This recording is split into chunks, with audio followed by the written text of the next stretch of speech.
By the hospital bed, I watched as my wife, Kristen, cradled the newborn in her arms.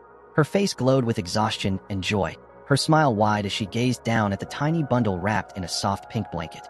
My mother, Linda, and my mother-in-law, Dolores, stood on either side of her, their faces filled with pride and happiness. I had not moved closer. I had not reached out to hold the child. I could feel my mother's eyes on me, her silent observation sharp despite the joy of the moment. But she said nothing. Not yet. The door opened, and a nurse stepped in, holding a clipboard. "Mr. Davis, I need you to fill out the birth certificate form." I turned to face her, my expression calm but firm. "We can fill it out after the DNA test proves if I'm the father." Kristen's head snapped up so fast that the baby stirred against her chest. Her eyes widened, her mouth slightly open as if she couldn't believe what she had just heard. Dolores let out a sharp gasp, her hand flying to her chest, while my mother stiffened beside her, her gaze flickering between me and Kristen. Kristen's face twisted with anger. "How dare you, Martin?" she hissed, her voice rising. "Are you accusing me of cheating?" I met her furious stare, unflinching. "No," I said, my voice cold and deliberate. "I am sure that you cheated. And now, I'm making sure if this child is actually mine or not." Dolores stepped forward, her expression tense, her voice low but urgent. "Martin, this is not the right time for this," she said, her hands slightly raised as if trying to calm me down. "Your wife just gave birth, and your words," she hesitated, glancing at Kristen, who was already breathing heavily, her face pale. "Your words can push her into postpartum depression. Think about the baby." My mother, Linda, was not as measured. She let out a sharp, furious breath before pointing a trembling finger at me. "You should be ashamed of yourself," she shouted, "accusing your wife of cheating at a time like this. It's careless and horrible. I did not raise you to be this cruel, Martin." I stood there, silent, my gaze locked on Kristen. Her breathing was uneven now, her arms tightening around the baby as if she could use the infant as a shield.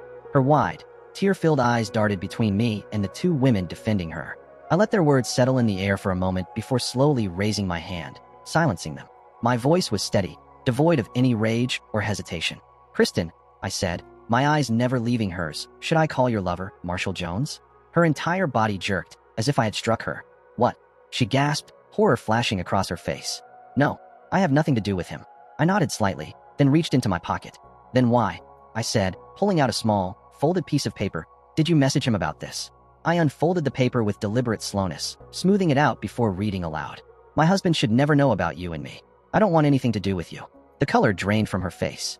The room was silent except for the beeping of the monitor. Then, suddenly, she let out a choked sob. How did you get this?" she stammered. I let the paper hang loosely between my fingers and met her tear-filled eyes. "He gave it to me," I said simply. "He sent me this screenshot." Kristen's entire body trembled now, her breath ragged, her lips quivering. She clutched the baby tighter, fresh tears spilling down her cheeks. Then, almost in a whisper, broken and filled with disbelief, she muttered, "He said no one will ever know." Kristen's body trembled as she clutched the baby, her sobs shaking her entire frame. Tears streamed down her cheeks, her lips parted in shock, but I didn't let her settle, didn't give her room to compose herself. "So, you did sleep with him," I said coldly, my voice cutting through the tense air like a blade. "You got pregnant with his baby." She let out a strangled whimper, shaking her head frantically, but before she could speak, my mother, Linda, stepped in, her voice sharp yet pleading. "Martin, stop. It's not even proven that the child isn't yours." Dolores, still visibly shaken, quickly chimed in, nodding vigorously. "Yes, what if the baby is yours? You can't just assume the worst."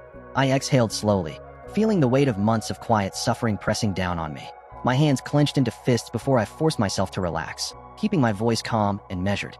"I knew about her cheating for the last 4 months," I stated plainly, watching as Kristen flinched. "I waited for the baby to be born just for the DNA test." Kristen gasped, her tear-filled eyes widening. You knew?" she whispered, her voice trembling. I ignored her, turning my gaze toward my mother and Dolores. "I wanted her to have a good, smooth pregnancy," I continued.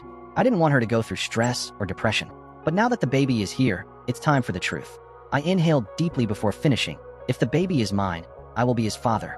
If not, then I will not take part in his life." Dolores let out a soft cry, but I didn't stop. "As for this woman," I said, tilting my head toward Kristen, who was now sobbing silently, "I am done. She will no longer be my wife. I will make sure of that." A thick silence hung in the air. My mother wiped a hand over her face, looking weary, as if she were grasping for words that would change my mind. Finally, she spoke, her voice softer now, almost imploring. "Martin, the baby is innocent," she said. "He needs a father. A single mother cannot raise a child alone." She hesitated before continuing, her eyes filled with desperate hope. "You should think about reconciliation. Go to a marriage counselor." I turned to my mother, my voice heavy with restrained anger. "And do what?" I asked, my tone sharp. Find out why my wife cheated? Sit in a room and listen to a feminist therapist explain how I was incapable of satisfying my wife's needs? Why my wife became another man's side piece? Then what? Listen to someone explain to me that my wife who got a baby from another man was right and justified in her actions, and now I just suck up and pick up the pieces and accept my bitch of a wife as she is, and just pretend that I now love her again, and how her cheating has reignited our love for each other, and our relation is better than ever. You want me to be a willing cuck? You know what that means, right, Mom? Your son, a willing cuck, raising another man's child. Is that what you want me to be, Mom? My mother's lips parted as if to respond, but no words came out. I took a step closer, my voice lowering, filled with bitter disbelief. You want me to suffer more? I shook my head, a humorless chuckle escaping my lips. Are you really my mother, or did you pick me out of a garbage bag? The room fell into complete silence. My mother's face paled, her mouth shutting tight. She didn't argue. She knew I was right. I turned my gaze to Dolores, who was holding onto Kristen's arm as if to keep her from completely breaking apart. After she's discharged, I said, my tone now cold and final, please take her with you. I've already packed her clothes and belongings. They will be delivered to your house, or wherever you want them. I gestured vaguely before adding, but she is not entering my house. Kristen let out a soft sob, her face buried in her hands, but I refused to look at her. She didn't deserve my sympathy. I turned back to my mother, who still hadn't spoken. You can do whatever you want, I told her. I won't force any decision on you. I know you and Dolores are childhood friends, and I don't want my bitch wife's actions to ruin your friendship. My voice hardened. I am not forcing anything on you, so don't force anything on me. I let the silence settle for a moment before repeating myself, my words slow and deliberate. As I said before, if the child is mine, I will be his father. If not, then you will never try to force me into a relationship that reminds me of my wife's cheating. With that, I turned and walked out of the room. As I reached the door, I caught a glimpse of the nurse who had been standing there the entire time, silently witnessing the chaos unfold. Her eyes met mine, and for a brief moment, I saw it, a sympathetic look. That evening, as I sat in my now emptier house, my phone buzzed. It was my mother. I sighed, already knowing what this call was about. I hesitated for a moment before answering. Her voice was soft but firm. Son, I do not condone what Kristen has done, she began, but at this moment, she needs both me and Dolores. I am at her place, and I will be here, helping them both. I clenched my jaw, rubbing my temple. Of course, she would be there. I had expected it, but it didn't make it any easier to hear. I have treated her like a daughter ever since she was born, my mother continued. I just can't switch that off. She paused, as if debating her next words, then sighed. Now, I do not know if the child is yours, but I would pray to God that he is. I would pray that you two could find a way to save this marriage. That was it. That was my limit. My grip tightened around the phone as I cut her off. Mom, the marriage is over, I said, my voice firm, leaving no room for debate. Even if the child is mine, I am done with her. Now stop pushing for that. Martin, I didn't let her finish. If you want to keep pushing for it, then consider your son dead. Do I make myself clear? Silence. Then a quiet, resigned sigh. I hear you, she murmured. I ended the call without another word. 2 days later, I made sure my actions spoke louder than any words ever could. My lawyer served Kristen with the divorce papers. Whatever illusions she had about fixing things were shattered in that moment. I had already canceled all her credit cards. The joint account was drained. I took my share and left hers. The investments were frozen until the divorce and the asset distribution. That afternoon, my phone rang again. I glanced at the screen, my mother. I exhaled sharply, already bracing myself for another lecture. The moment I answered, she didn't waste time. Her voice was filled with disappointment, almost shaking. You should not have done that, she said. She is still not fully recovered, and you have put her through this. I am ashamed of you, Martin. I could never have imagined you being so heartless. I closed my eyes, pressing my fingers against the bridge of my nose. My patience was running razor thin. Heartless? I repeated, my voice low but filled with restrained fury. Where was her heart when she was opening her legs for that man? Was she thinking with her heart then? Silence. I pushed forward, my voice growing sharper with every word. Was she thinking about her marriage? Was she thinking about her husband when she decided to betray me? I let the questions hang in the air, giving her a moment to absorb them. You know the answer, Mom. So stop blaming me for her actions. I am just responding in kind. Still, she said nothing. I could hear her breathing on the other end, but she had no argument. Stop blaming me. I continued, my tone now cold and final, before I start holding you accountable for your actions now. With that, I ended the call, tossing my phone onto the passenger seat of my car. 3 days later, the DNA results arrived. My hands trembled slightly as I opened the envelope, though I already knew what I would find inside. Not the father. I exhaled slowly, staring at the paper for a long moment, feeling a strange mix of emotions. There was no relief, only finality. Any lingering doubts, any small part of me that had wondered if I was being too harsh, vanished in an instant. I folded the paper neatly, slid it back into the envelope, and grabbed my keys. Then, I drove to Dolores's house. I reached Dolores's house in about 30 minutes. As I stepped out of the car, I took a deep breath, steadying myself. This moment would change everything, not just for me, but for everyone involved. I knocked on the door, and within seconds, it swung open. Kristen stood there, her face lighting up with relief, hope, and something else, self-assured confidence. "You've come to me," she said softly, her voice filled with emotion. "I knew you loved me enough to reconsider." She gave a small, almost victorious smile. "I was just telling Mom that you would come back to me. I know you can't live without me." She stepped forward, arms outstretched, as if she expected me to pull her into an embrace. I held out a hand, stopping her mid-step. "Stop this drama," I said, my tone firm and unwavering.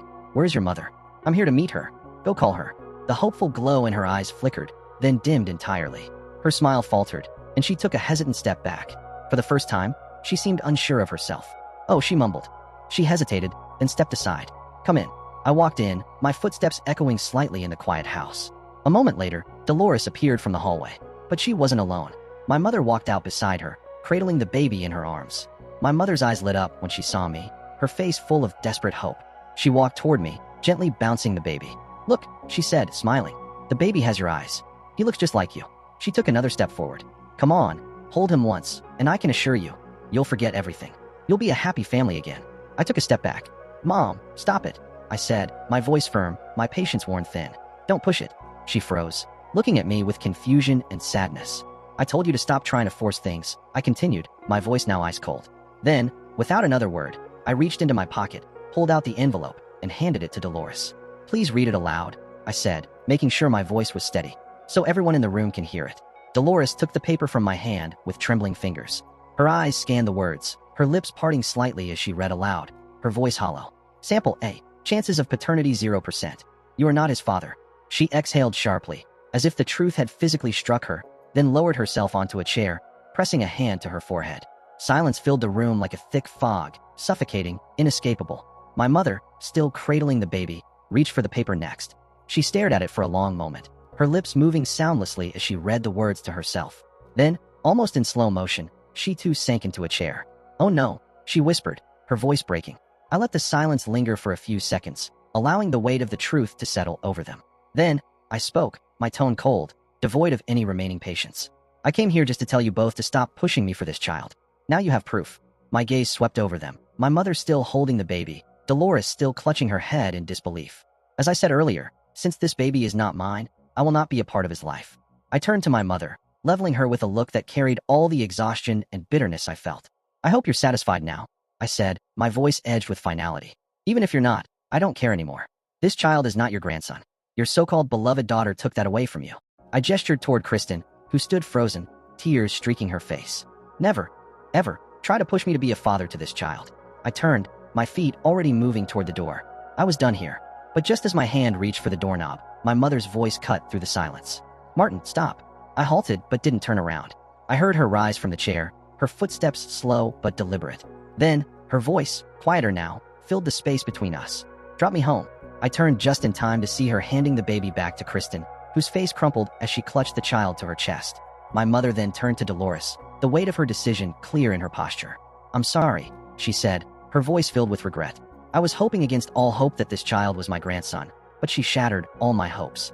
She paused, glancing between Dolores and Kristen. "You are my best friend and will always be my best friend. I understand that right now, you need to be with your daughter, but I too need to be with my son." Dolores stood, walking slowly toward my mother. There was no anger, no resentment in her face, just understanding. She opened her arms, and my mother stepped into the embrace. "Semper Fi," Dolores whispered. My mother responded, "Always faithful, sister." My mother walked out ahead of me, her posture stiff yet determined. She didn't look back as she stepped into the car, settling into the passenger seat without a word. I followed, shutting the door behind me before starting the engine. The drive was silent. I could feel her shifting slightly in her seat, glancing at me every few moments, but she didn't say anything, and I didn't ask. When we reached her house, she got out first and walked inside, leaving the door open for me. I hesitated for a second before following. As I stepped in, the familiar scent of home wrapped around me. Coffee, old books, and the faintest trace of lavender from the candles she always kept in the living room. Without a word, she moved to the kitchen. I heard the sound of cupboards opening and closing, the quiet clinking of a spoon against a mug. A few minutes later, she returned, placing a cup of coffee in front of me. She had added chocolate, just the way I liked it. I wrapped my hands around the warm mug, staring at the dark liquid inside, my throat tightening. She sat down beside me, letting out a small sigh. Then, after a moment, she spoke. "I'm sorry, son." Her voice was soft, full of regret. I glanced at her, but she wasn't looking at me. She was staring down at her own hands, fingers lightly tracing the lines on her palm. "I made a mistake," she continued. "I was being selfish. I never wanted to see you and Kristen separate, but I was wrong. Forgive me." I took a deep breath, setting the mug down. I knew this wasn't easy for her to say. "I know that you and Dolores are childhood friends," I said, my voice quiet but firm. "I knew why you were supporting Kristen, but it was too much for me, Mom. I had no one beside me. No one supported me." And then, without warning, the weight of everything finally crushed me. My chest tightened and my vision blurred. My breath came in short, sharp gasps as the dam I had built over the past few months shattered. I broke down. Tears spilled onto my hands, my shoulders shaking. I tried to speak, but nothing came out. Then I felt her hand, warm and steady, take mine. She shifted closer, brushing my hair back the way she used to when I was a kid, her touch comforting, familiar. "You did good," she whispered. "You were strong. You stood by what you believed in. You didn't budge, not even once. Even when I was supporting Kristen, you didn't break." She squeezed my hand, her voice filled with something I hadn't heard in a long time. "I am proud of you, son." My mother's words still lingered in my mind. Her apology, her pride in me, the way she had finally chosen to stand by my side. But something else had caught my attention, something unexpected. "Semper Fi," I said, looking at her. "You said that when you hugged Dolores. What was that about?" She smiled, a small, knowing smile, and shook her head slightly as if brushing off an old memory. "Oh, that was nothing," she said, her voice light with nostalgia. "We were in the Marines. We both served in the first Gulf War. We were among the 40,000 women in that war. Then we came back and retired. Then I had you." I blinked, taken aback. "You never talk about that," I said, searching her face. She chuckled softly, shrugging. "We were in logistics support, nothing exciting. But there was something in her tone, something in the way her eyes held on to an unseen past, that made me wonder if there was more to the story." Her gaze drifted to the framed photograph of my father on the shelf, and a softness settled over her features. "Your father was an amazing man," she murmured. A single tear slipped down her cheek. She caught it quickly, brushing it away as if refusing to let it linger.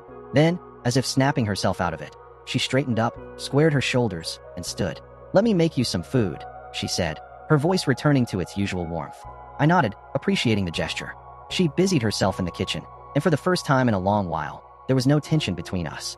We sat together, eating in quiet companionship, letting the silence say the things we didn't need to. After dinner, I stood, stretching slightly. "Thanks, Mom," I said. She reached out, giving my hand a firm squeeze before letting go. "Anytime, son." With that, I left for home. The divorce dragged on longer than I had expected. Kristen decided to fight the divorce. I had filed it under adultery. The judge, an older woman with sharp eyes and a pinched expression, seemed to scrutinize me more than Kristen. It was clear from the start that she wasn't particularly fond of my stance. "Mr. Campbell," she said, her voice laced with disapproval, "it appears that you are trying to run away from your responsibilities. A marriage is a commitment, and a child, regardless of the circumstances of conception, deserves stability." I kept my face impassive, but inside, my blood boiled. Responsibility? Stability? Where was that concern when my wife was sneaking around behind my back?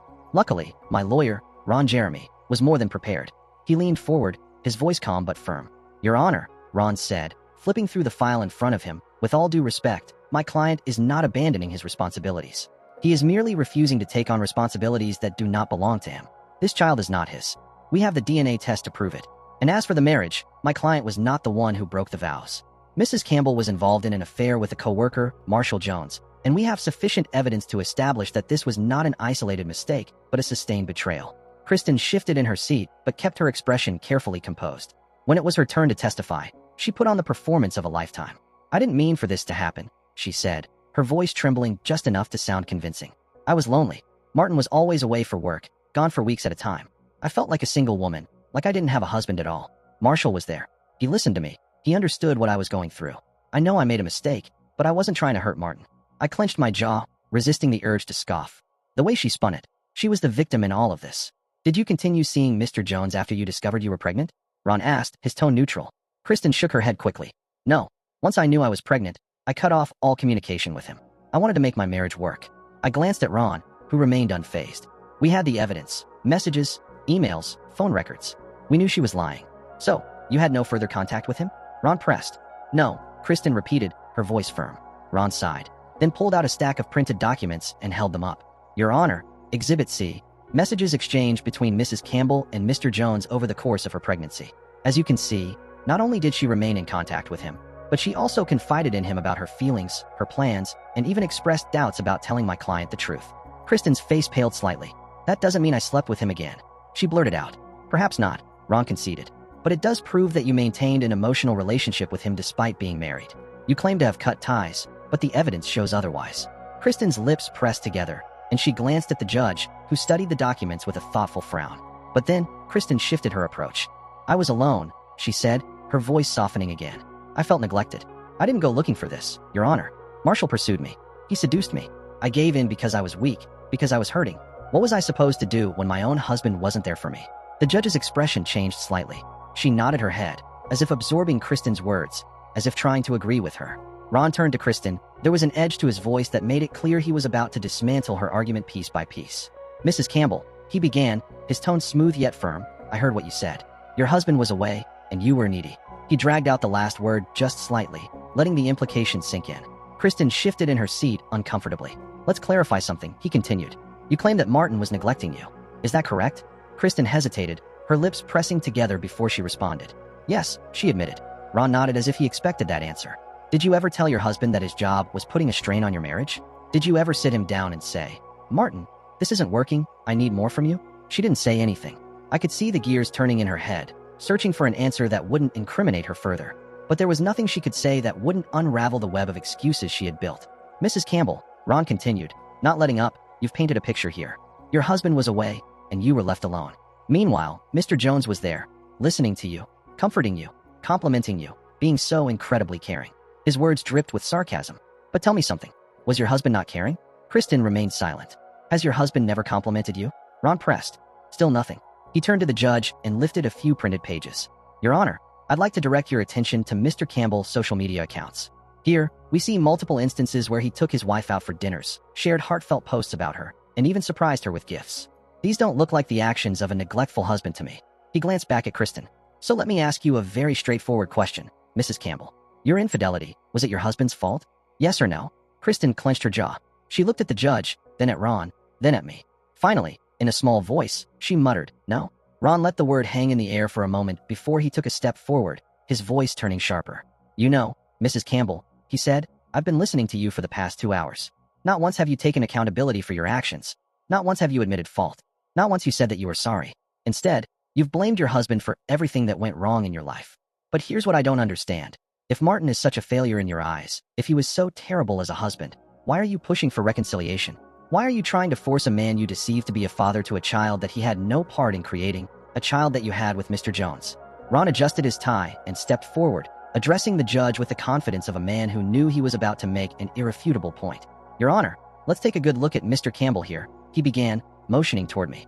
According to his wife, he is neglectful, a pathetic husband who doesn't care about his wife's feelings. She claims he's running away from his responsibilities as a father.